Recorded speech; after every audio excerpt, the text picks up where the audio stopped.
Hello philosophers, स्वागत है आपका फिर से एक नई क्लास में। और आज और कल जो हमने पढ़ेंगे उसी का कंक्लूजन रहेगा। और जो तुमने कल पढ़ लिया है तो उसके बारे में जानेंगे। तो सबसे पहले तो आज जो हम पढ़ने वाले हैं वो है ट्रुथ टेबल।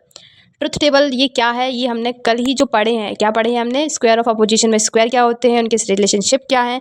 और आज उनको फिर से पढ़ते हैं। तो AEIO लिख कर हम इनके नाम लिखेंगे। तो ए क्या होता है? All S is P. E all S is not P. I some S is P. और O some S is not P. इनको लिखने के बाद देखो, ये याद करना बहुत ज़रूरी होता है। और ये नॉट को याद रखना। ये होते हैं यूनिवर्सल, ये भी होता है यूनिवर्सल, और ये होता है पर्टिकुलर। सॉरी, गलती हो गया था। यूनिवर्सल ये है, ये पर्टिकुलर होता है, और ये भी पर्टिकुलर होती है। जब हम सभी के बारे में बात करते हैं, कुछ के बारे में बात करते हैं, तो इन्हीं अंतर होता है।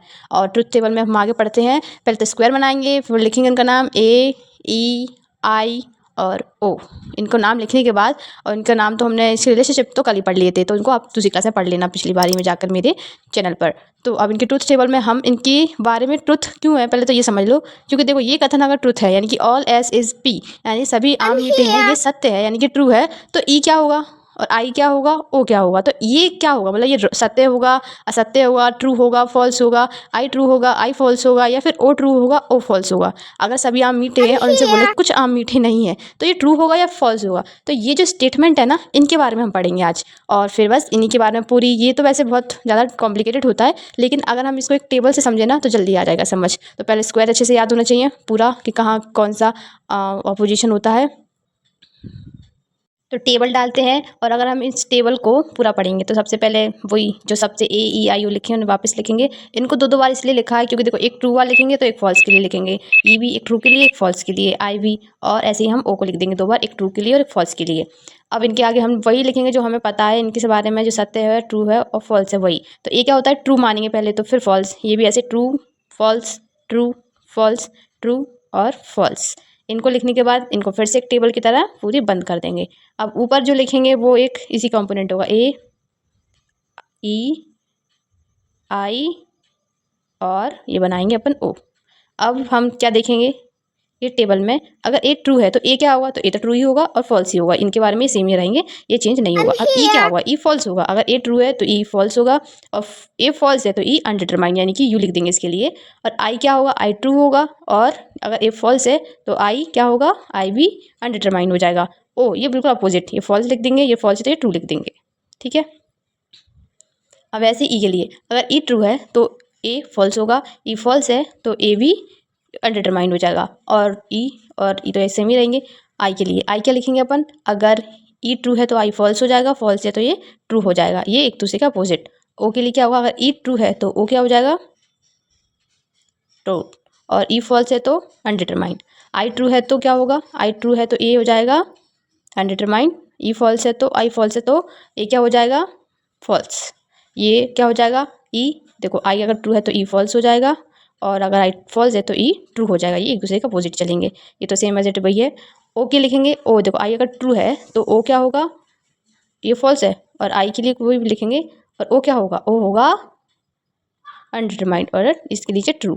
और ओ अगर ट्रू है तो ए, ये तो अपोजिट ही होते हैं तो इनको ऐसे लिख देंगे। ए अगर ट्रू है तो ये फॉल्स हो जाएगा, और अगर ओ फॉल्स है तो ये ट्रू हो जाएगा। अब आई के लिए, आई ई के लिए, सॉरी ई के लिए अनडिटरमाइंड और एक फॉल्स हो जाएगा। ये अनडिटरमाइंड, ये ट्रू हो जाएगा, और ये सेम एज इट, वो तो मैंने पहले लिख चुके हैं। अब ये ट्रुथ टेबल की एक ट्रिक है, तो ट्रिक के लिए हम क्या करेंगे? देखो, ये दूसरे ना एक दूसरे के बहुत अपोजिट होते हैं। तो ए अगर ट्रू है तो ये फॉल्स होगा, और आई अगर ट्रू है तो ये फॉल्स होगा। यानी एक फॉल्स तो एक ट्रू तो एक दूसरा फॉल्स। ये ऐसे ही चलते हैं, ये एक दूसरे का अपोजिट होते हैं। तो ये याद रखो कि ए और ई साथ में कभी भी क्या नहीं हो सकते? ट्रू नहीं हो सकते। और दूसरी ओर आई और ओ एक साथ फॉल्स नहीं हो सकते। और तीसरी जो मेन बात है, ए और ओ और ई और आई ये एक साथ अपोजिट होते हैं। यानी कोई ट्रू हो गया एक तो दूसरा फॉल्स होगा, दूसरा फॉल्स होगा, ये तीसरा ट्रू होगा। देखो, इससे सीधे क्वेश्चन पूछे जाते हैं, इसलिए इनको हमेशा याद रखना, ये बहुत जरूरी है। 1 मार्क्स इनका कंफर्म रहता है। अब ये पूरी टेबल है, अभी टेबल बहुत डिफिकल्ट है, बहुत कंफ्यूजिंग है। इसमें क्या ट्रू होगा, क्या फॉल्स होगा, कौन सा अनडिटरमाइंड है, और ब्ला ब्ला ब्ला। तो मैंने ना इसका खुद से जब मैं पढ़ती हूँ ना, तो मैंने एक ट्रिक वाली टेबल निकाली इसकी, मतलब बहुत छोटी वाली टेबल। तो जिससे क्या हो जाएगा, इससे मैंने बहुत सब अलग अलग कर दिए। तो पहले तो ये मैंने तीनों लिख दिए, इससे समझ में नहीं आया तो टी मतलब ट्रू, एफ मतलब फॉल्स, यू मतलब अनडिटरमाइंड। तो इनको यू मतलब अनडिटरमाइंड याद रखना। अनडिटरमाइंड का मतलब होता है जिसको हम निश्चित नहीं कर सकते कि ये ट्रू होगा क्या फॉल्स होगा। अब मैंने ईजी वे में एक टेबल बनाई है, वो तुम देखो। खुद से बनाई है। तो ये मैंने अपने जब मैं पढ़ती थी ना तब से बनाई है। तो पहले तो एक फिर से एक टेबल बनाएंगे, वही लिखेंगे। सॉरी थोड़ा बोरिंग हो रहा है क्योंकि देखो ये टेबल्स है तो इनको एक रिदम में लाने के लिए तुम्हें बार बार लिखना पड़ेगा, प्रैक्टिस भी हो जाएगा तो मैं याद भी हो जाएगा, तो लिख लिया करो। और इसमें सिर्फ 2 ही आएंगे, इतने नहीं आएंगे क्योंकि हमें 2 ही बनाते हैं। पहले तो AEIO लिख दिए। अब AEIO की जगह हम ए नहीं लेंगे, इसमें क्या लेंगे, ई लेंगे और आई, क्योंकि ये तो ऑलरेडी इधर है। इसमें ई है तो ए और ओ लेंगे, इसमें भी ए और ई और आई। तो यानी पहले ऊपर EI, सेकंड और थर्ड में दोनों में AO और लास्ट फोर्थ में लिखेंगे EI। अब ये क्या हुआ, तो इनको हम फर्स्ट मान लेंगे। जब भी ये फॉल्स होंगे यानी कि ए फॉल्स होगा, ई फॉल्स होगा, लेकिन आई और ओ ट्रू होने चाहिए, दोनों ट्रू होंगे, तब ये टेबल इस पर लागू होती है। तो ये सब अनडिटरमाइंड हो जाएंगे, ई और यू सब इसको अनडिटरमाइंड कर देंगे। ये छोटी सी टेबल है एकदम, तो इसी इसको याद कर लेना कि अनडिटरमाइंड कौन कौन से होते हैं, क्योंकि सबसे ज़्यादा यही पूछा जाता है क्वेश्चन पेपर में कि ये अगर ट्रू है तो ये कौन सा अनडिटरमाइंड होगा, ये अनडिटरमाइंड होगा। सारा एक सेम टू सेम लिख के दे देते हैं, बिल्कुल भी कुछ भी नहीं करना होता है, सिर्फ ये याद रहना चाहिए। याद है तो हम करेक्ट क्वेश्चन करके जाते हैं और करेक्ट से हमारा आंसर भी करेक्ट निकलता है, इसमें कुछ भी लॉजिक लगाने की जरूरत नहीं पड़ती।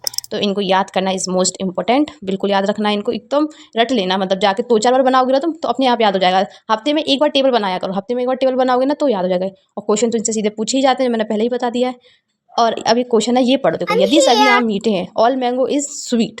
ये क्या है, अफर्मेटिव है। और कौन सा, ये यूनिवर्सल है, यानी कि सभी आमों की बात कर रहा है। ऐसे बिल्कुल सेम क्वेश्चन आएगा, इसलिए गौर से देखो इसे। ऑल मैंगो इज स्वीट, तो ये एक लॉजिक है, ये ट्रू है। क्या कौन सा स्टेटमेंट है, ये ट्रू है। अगर ये ट्रू है, ये याद रखना, तो ई फॉल्स होगा। ये क्वेश्चन पूछे ऑप्शन से, ओ ट्रू होगा, आई फॉल्स होगा, या इनमें से कोई नहीं। तो अब इस जो अपनी बड़ी टेबल में उस पर आते हैं। देखो अगर ए ट्रू है, ठीक है, तो ई क्या होगा, ई क्या दिया है मैंने, फॉल्स, ठीक है। और अगर इसमें जो क्वेश्चन में ऑप्शन दिया है वो क्या दिया, ई फॉल्स होगा। तो हाँ, ये तो देख लिया अपन ने, चलो ठीक है, इसको रख लेते हैं, बाद में सारे चेक करके बात करेंगे। और इस अगर ए ट्रू है तो आई क्या होगा, नहीं ओ फॉल्स होगा। तो क्या है, ओ तो इसमें ट्रू दिया है तो ये गलत है, वो फॉल्स होना चाहिए। ए ट्रू है तो आई भी ट्रू होना चाहिए, लेकिन इधर आई तो फॉल्स दिया है तो ये भी गलत है। तो हमारा आंसर क्या हो गया, पहला वाला कि ई फॉल्स होगा। सिंपल, बस ऐसे ही आते हैं क्वेश्चन में। और तो मैं बस ऐसे याद होना, और अगर पेपर से जल्दी तुम पहुंच गए तो बढ़िया से उसे पहले एक छोटी सी टेबल बना लेना जो अनडिटरमाइंड वाली है, क्योंकि बाकी तो अपोजिट याद रख लो। और ये जो मैंने AEIO ये दोनों दिए कि एक साथ ट्रू नहीं हो सकते और एक साथ फॉल्स नहीं हो सकते। तो बस thank you for being, and इसको आगे नेक्स्ट क्लास में और समझेंगे अपन। तब तक चैनल को सब्सक्राइब कर दी और शेयर कर रही, जिस अगर अच्छा लगा तो प्लीज़ बताइए जरूर।